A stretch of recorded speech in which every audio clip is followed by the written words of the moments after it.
The Zenith Academy of Interstellar Sciences prided itself on being the galaxy's most prestigious educational institution, a gleaming testament to civilized learning where the brightest minds from across 17 star systems came to expand their intellectual horizons. What it did not pride itself on, because that would be admitting a problem existed, was its remarkable track record of producing graduates who could discuss quantum mechanics in 14 languages, but couldn't handle a mildly aggressive conversation without calling security.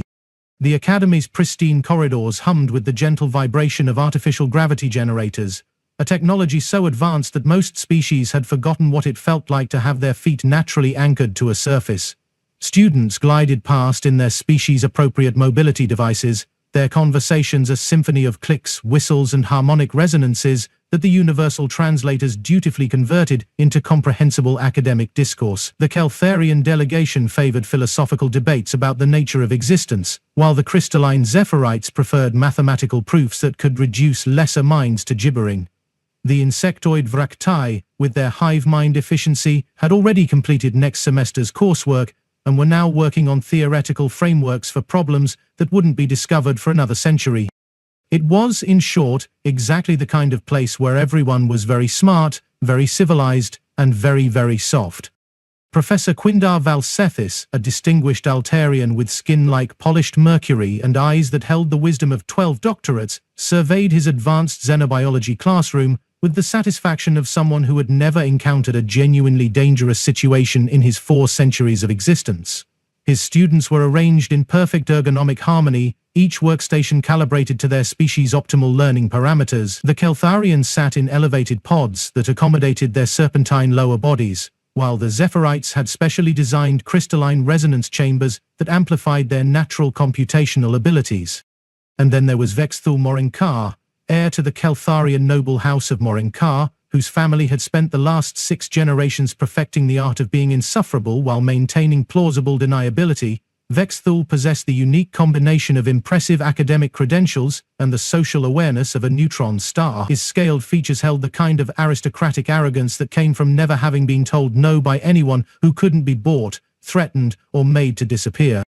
The morning's lesson on comparative physiology was proceeding with the usual academic rigor when the classroom's harmony was shattered by an announcement that sent ripples of concern through the student body. They were getting a transfer student from a Deathworld.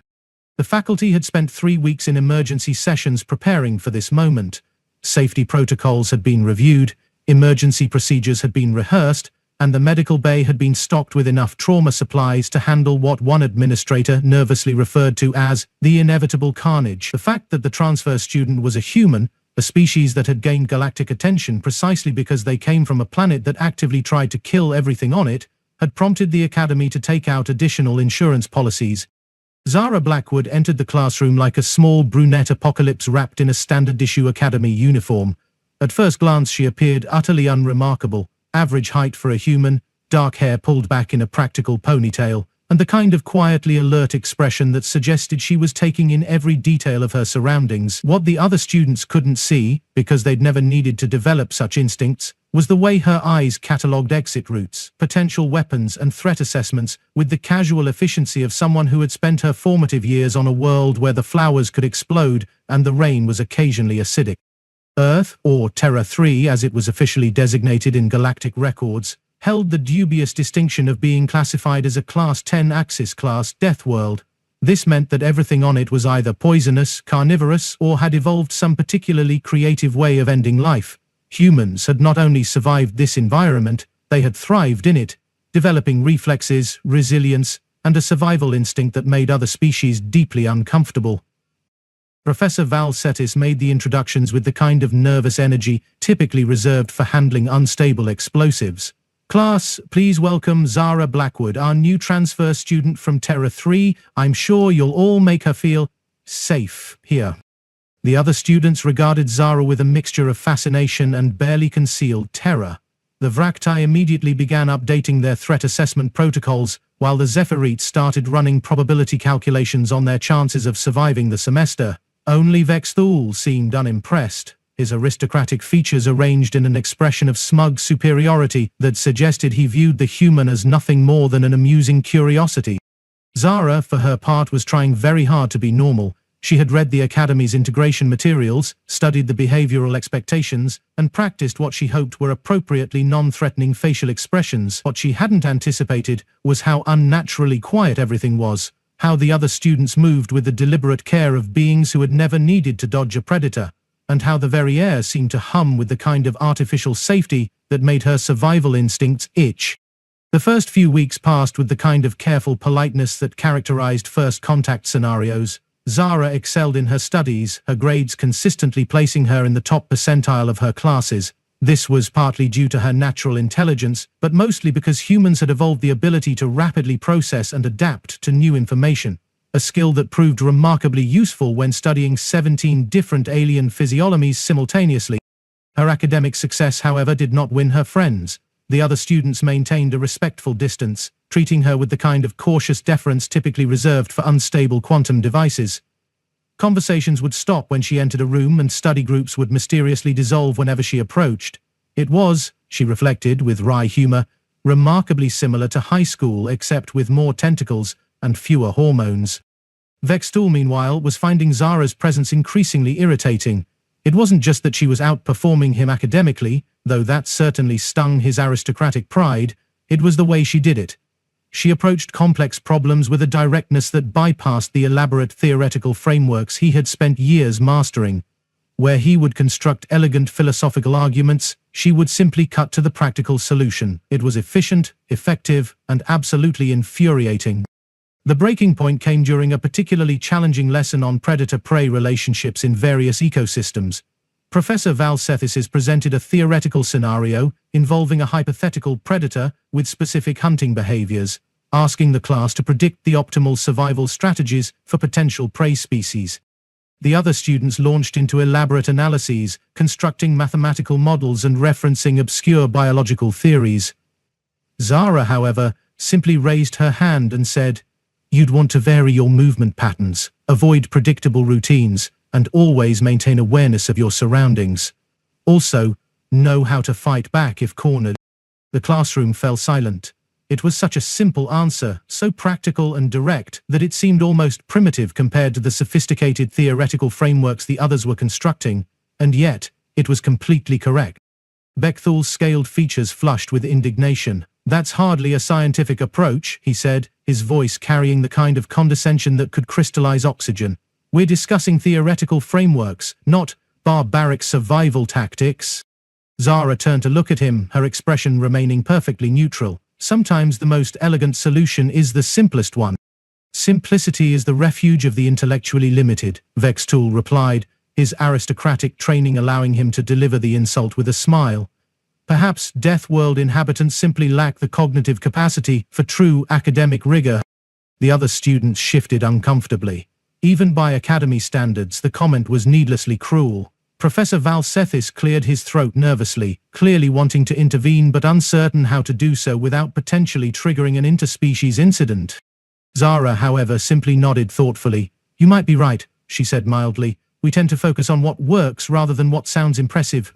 It was such a perfectly measured response that it somehow made Vexthool's insult seem even more petty by comparison. The Keltharian noble's flush deepened, his pride stung by what he perceived as dismissive condescension. In his privileged world, such perceived slights demanded immediate correction. Which is how, 3 days later, Vexthool found himself in the uniquely stupid position of deciding that the appropriate response to academic disagreement was physical intimidation. The incident occurred during the break between classes, when most students were either reviewing notes or socializing in the Academy's common areas. Zara had remained in the classroom quietly organizing her materials when Vexthool approached her workstation. His body language radiated the kind of aggressive confidence that came from never having encountered genuine consequences for his actions. "I've been thinking about our discussion," he said, his voice carrying the sort of false reasonableness that preceded most acts of bullying. "Perhaps you need a more direct lesson in academic hierarchy." Zara looked up from her notes, her expression neutral. "I'm not sure what you mean." "Of course you don't," Vexthool said, moving closer. "That's exactly the problem. You Deathworlders think you can just waltz in here and disrupt centuries of civilized academic tradition with your crude, simplistic approaches." He reached out and deliberately knocked her carefully organized notes to the floor, scattering them across the pristine classroom surface. Maybe if you spent less time trying to look clever and more time learning your place, you'd understand how things really work here. It was, by any objective measure, a relatively minor act of aggression, a bit of casual bullying, the kind of petty intimidation that privileged students had been using to assert dominance for millennia. In the context of the Academy's carefully controlled environment, it was probably the most violent act anyone had witnessed in decades. Zara looked down at her scattered notes, then back up at Vextool. Her expression remained perfectly calm, but something in her eyes had shifted. It was subtle, barely noticeable, but anyone who had spent time in genuinely dangerous environments would have recognized it immediately. The moment when prey becomes predator. "You should probably step back," she said quietly. Vexeth, interpreting this as weakness, smiled. "Or what? You'll run crying to the professors? Report me to the administration?" He reached out to shove her again, his movement lazy and confident. And that's when Zara Blackwood, who had spent her entire life on a world where hesitation meant death, reacted with the kind of reflexive efficiency that evolution had burned into her species' DNA. The first thing that happened was that Vexthul's hand never reached her shoulder. Instead, it was intercepted by a grip that felt like being caught in a mechanical vice. The second thing was that his world tilted sideways as he found himself airborne, his serpentine body following a trajectory that physics and his aristocratic upbringing had never prepared him for. The third thing was that he discovered, with the kind of clarity that only comes from impending facial reconstruction, that humans from Deathworlds possessed reflexes that operated on an entirely different temporal scale than civilized beings. He hit the classroom wall with a sound that was part impact, part surprise, and part the structural integrity of his facial features redistributing themselves in ways that would require significant medical intervention. The universal translators, bless their sophisticated programming, managed to convert his inarticulate sounds of shock into several different languages, though none of them were particularly flattering. The aftermath was, as Academy administrators would later describe it in their incident reports, unprecedented in the institution's history. Professor Valsethis, who had been reviewing lesson plans in his office, arrived to find one of his students embedded in the wall, while another stood calmly gathering her scattered notes. The medical response team, when they finally arrived, required several minutes to extract Vexthul from the impact crater, and several hours to piece together a coherent account of what had happened. The galaxy's most prestigious educational institution, it turned out, had never developed protocols for dealing with a student who could casually launch another student across a classroom. Their emergency procedures assumed that any violence would be verbal, theoretical, or at worst involve strongly worded academic papers. The concept of someone actually throwing someone else had never occurred to them. Zara, meanwhile, had finished collecting her notes and was quietly reviewing the material for their next class. When questioned by the increasingly frantic administrators, she explained with perfect sincerity that she had been defending herself from what she perceived as a physical assault. The Academy's security recordings, when reviewed, showed that she had indeed warned Vexthul to step back, and that his subsequent actions could reasonably be interpreted as aggressive. What the recordings also showed, with the kind of horrifying clarity that made Academy officials question their life choices, was the sheer speed and efficiency of Zara's response. Advanced frame-by-frame analysis revealed that the entire incident had lasted approximately 3 seconds, during which time she had assessed the threat, calculated the optimal response, and executed a defensive maneuver that would have impressed military instructors across the galaxy. The medical team's preliminary assessment of Vexthul's injuries included a creatively fractured facial structure, several compressed vertebrae, and what the chief physician described as structural damage consistent with high-velocity impact. The prognosis was good. Modern medicine could repair almost anything, but the reconstruction would take weeks, and his aristocratic features would never quite look the same. News of the incident spread through the Academy with the speed of faster-than-light communication. Within hours, every student, faculty member, and administrator knew that the quiet human from Terra 3 had casually launched one of the most arrogant students in the institution across a classroom. The reaction was a mixture of shock, awe, and a sudden profound respect for the kind of evolutionary pressure that produced beings capable of such casual violence. The political ramifications were immediate and far-reaching. The Keltharian noble house of Morinkar, upon learning that their heir had been hospitalized by a human, demanded justice, compensation, and possibly a formal apology from the entire Terra 3 government. The Academy's administration, meanwhile, found themselves in the delicate position of explaining to one of their most prestigious donor families that their son had been injured while attempting to physically intimidate another student. The investigation that followed was thorough, professional, and ultimately concluded that Zara had acted in accordance with both Academy regulations and basic self-defense principles. The fact that her defensive response had been so spectacularly effective was deemed irrelevant to the question of whether it had been justified. Vexthul, when he finally returned to classes 3 weeks later, was a noticeably different person. His facial reconstruction had been expertly done, but his aristocratic arrogance had been replaced by something resembling humility. He no longer interrupted other students, avoided making condescending comments, and seemed to have developed a profound appreciation for the concept of personal space. The other students, meanwhile, had undergone their own transformation. The careful distance they had maintained from Zara was replaced by a new kind of respect, not the fearful deference of prey animals, but the genuine acknowledgement that they were in the presence of someone who operated on a fundamentally different level. Study groups began inviting her to join, conversations no longer stopped when she entered a room, and several students actually began asking her about life on Terra 3. Professor Valsatis, ever the academic, turned the entire incident into a teaching moment. His subsequent lectures on evolutionary adaptation and survival strategies took on a new depth, informed by the practical demonstration he had witnessed. He began incorporating actual Deathworld examples into his curriculum, much to the fascination of his students.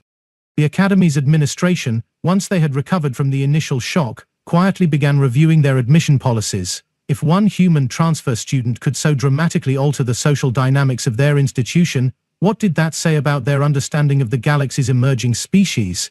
They began reaching out to other Deathworld civilizations, curious about what other surprising capabilities might exist among the galaxy's so-called primitive races.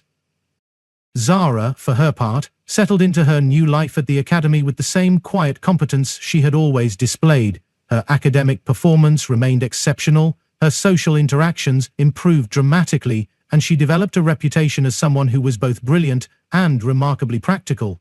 She never spoke about the incident with Vexthul, treating it as a minor inconvenience rather than a defining moment. The galaxy's most prestigious educational institution learned several important lessons that semester. First, that intelligence came in many forms and that academic sophistication was not the same as practical wisdom. Second, that evolutionary pressure created capabilities that couldn't be measured by traditional metrics. And third, that sometimes the most civilized response to aggression was the kind of swift, decisive action that prevented future incidents. But perhaps the most important lesson was one that the Academy's founders had never intended to teach. That true strength wasn't about appearing powerful, but about having the capability to handle whatever challenges arose, and sometimes that capability came from the most unexpected places. The irony, of course, was that the Academy had spent centuries creating an environment so safe and controlled that its students had lost touch with the fundamental realities of existence. It had taken a transfer student from a world where everything was trying to kill everything else to remind them that intelligence without wisdom was just elaborate ignorance, and that sometimes the most sophisticated response to a problem was the simplest one. As the semester progressed, Zara continued to excel in her studies, her practical approach to complex problems earning her both academic recognition and genuine friendships. Vexthul, meanwhile, discovered that humility was not only survivable but actually improved his academic performance. The other students began incorporating more practical considerations into their theoretical frameworks, creating a new synthesis of academic rigor and real-world applicability. The Academy's reputation evolved as well. No longer just a place where the galaxy's elite sent their offspring to accumulate impressive credentials, it became known as an institution that produced graduates who could actually solve problems. The waiting list for admission grew longer, and applications from Deathworld species increased dramatically. And at the center of it all was Zara Blackwood, the quiet human who had reminded an entire institution that sometimes the best way to handle a bully was to show them exactly why picking on someone was a bad idea. She had achieved something that centuries of academic policy and administrative procedure had failed to accomplish. She had made the Academy's environment genuinely safe by demonstrating that actions had consequences. The galaxy, it turned out, was full of lessons waiting to be learned.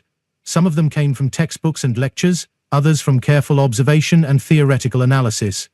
But the most important ones, the ones that really mattered, came from understanding that wisdom wasn't about knowing everything, it was about knowing when to act, how to act, and why some actions were necessary.